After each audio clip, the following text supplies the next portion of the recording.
It's Joanne, Craigie and Paul Marsh on ArtSound FM. Coming up on the program today, we're joined by Australian singer-songwriter Anna Weatherup. Now, many listeners first discovered Anna through her standout performances on The Voice. But since then, she's been carving out her own path as an independent artist, songwriter and performer. Her music blends folk, roots and storytelling, and she's just released new work that reflects her journey as an independent artist.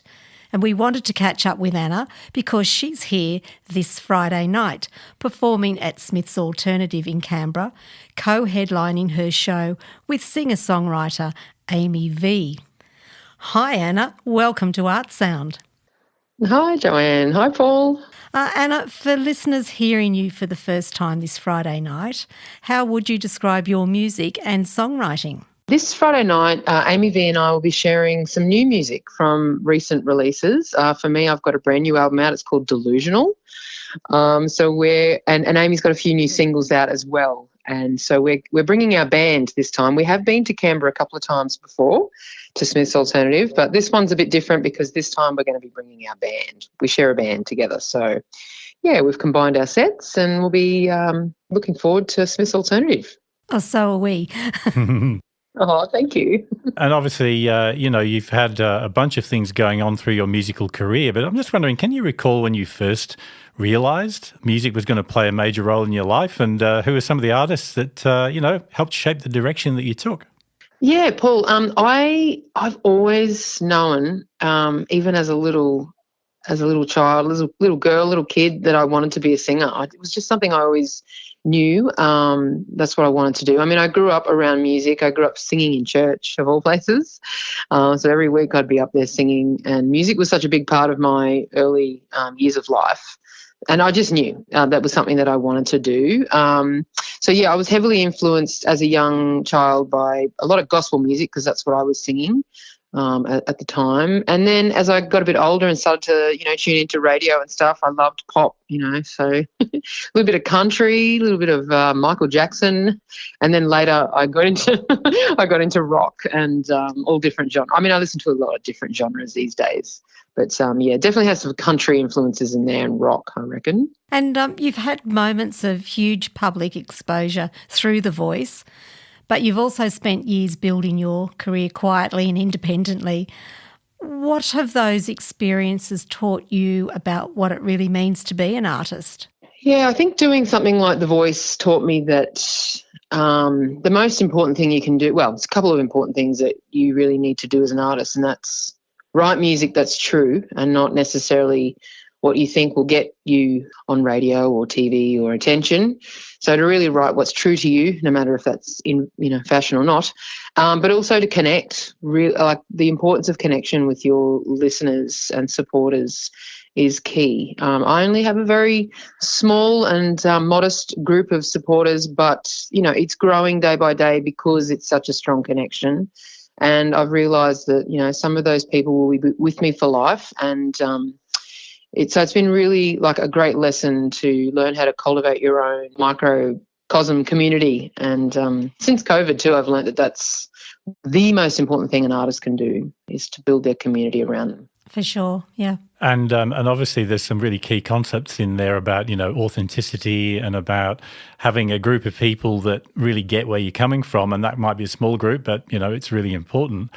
And I guess we can go then to maybe your songwriting. I mean, you've had a songwriting success with recognition from the International Songwriting Competition in 2020, the Hollywood Music and Media Award 2019, International Songwriting Competition. So I guess, the obvious question then is, what does songwriting usually look like for you? Is it sort of thing that you start with a lyric or a melody, or you get this kind of OMG moment that comes at you when you're driving your car, or what happens? Oh, I still don't understand that songwriting and how it works really. Generally, I get this kind of feeling like something's in the water. I can just feel it. Like there's a song ticking away subconsciously there, and then I'll pick up my guitar and whatever's there brewing, if there is something, will come out naturally, if that makes sense. Yeah, no, makes complete sense. I've heard songwriters tell me that they think songs have an independent, identity of their own, and they kind of float around in the ether, and then they that's right. Then they arrive in somebody's consciousness, and then that person's got the opportunity. I think that's how it works. I reckon that's how it works. I mean, for me, I don't write a lot of poetry, or I'm not prolific. I don't sit down every day and write songs or poetry. For me, it's just more like I can feel it when it's about to happen, and then a song just appears. Sometimes you know what it's about, sometimes you've got no clue. Yeah, it's certainly the dark art. Absolutely. You have continued to release new music following the success of earlier albums such as Crossing the Sea, Nearer, Truth and After the Storm. And now, you mentioned earlier, you've followed up with your latest album, Delusional, which I believe explores the themes of resilience and honesty, and which your current East Coast tour is centred around. Can you tell us a little bit about Delusional, how it came together, and in particular the collaboration with Amy Vee? Yes, so Delusional, brand new album. This one's quite different from the previous records. I think for this one, I really wanted to lean into a little bit more of that raw rock sound. I mean, it's not too heavy. It's more, I would say, probably more folk pop rock, and there's some nice ballads and singer-songwriter numbers in there too. Amy Vee and I now have been touring for about 3 years together, always double headlining, and Amy also appears on the record as well. I'm so inspired by Amy's ability to write songs and her voice. She's just such an amazing artist. And so when this album was brewing, I asked her if we could hit the road and tour it and promote the album, and she was more than happy to do that.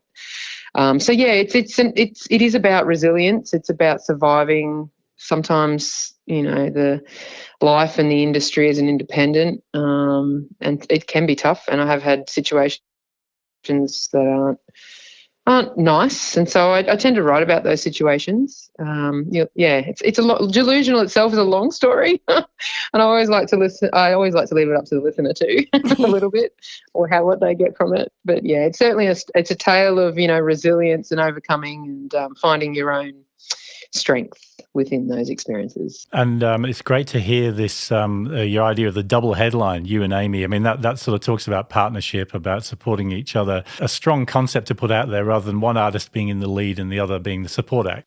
100%, yeah. And we've always wanted it that way. And I think it does really complement the night well, like when we put on shows, and wherever we can, we invite local artists to come and be part of the night as well.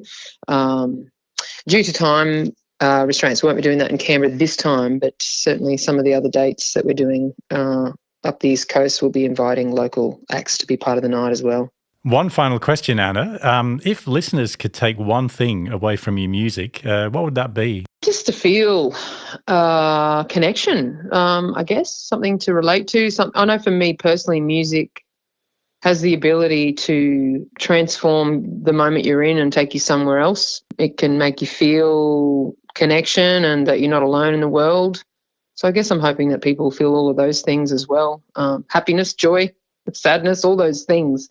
Just to feel, I guess. I think too in our world today, especially with just social media, it's rewiring our brains. We find it really hard to sit in our emotions and feelings. I'm speaking personally here. I find it really tricky at times. So music is that vehicle for me to be able to just ground myself again and connect and sense the environment around me and what's going on. So I'm hoping people get some of that when they hear my music. Sound advice for everyone, I think, Anna. Yeah, thanks, Paul. I hope so.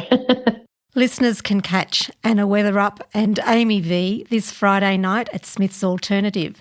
Doors open 6 p.m. for a 6:30 show. Anna Weatherup, thanks so much for joining us on ArtSound FM. Thanks, Joanne. Thanks, Paul.